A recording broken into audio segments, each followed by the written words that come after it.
ঐক্যবদ্ধ বিএনপির হাত ধরেই বাংলাদেশ আত্মনির্ভরশীল জাতিতে পরিণত হবে বলে মন্তব্য করেছেন বিএনপির কেন্দ্রীয় নির্বাহী কমিটির সদস্য অ্যাডভোকেট রুহুল কুদ্দুস তালুকদার দুলু।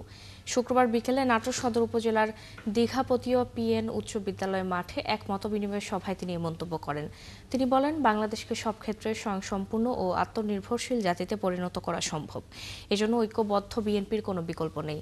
দুলু বলেন, তারেক রহমান ঘোষিত ৩১ দফার ভিত্তিতে গঠিত রাষ্ট্র ব্যবস্থা বাংলাদেশের রাজনৈতিক, অর্থনৈতিক ও প্রশাসনিক কাঠামোতে ব্যাপক পরিবর্তন আনবে। জনগণই হবে ক্ষমতার উৎস, এমন বাংলাদেশ করতে চায় বিএনপি।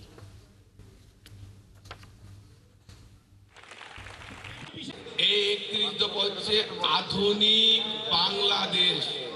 এই বাংলাদেশের গরিব বাংলাদেশ থাকবে না।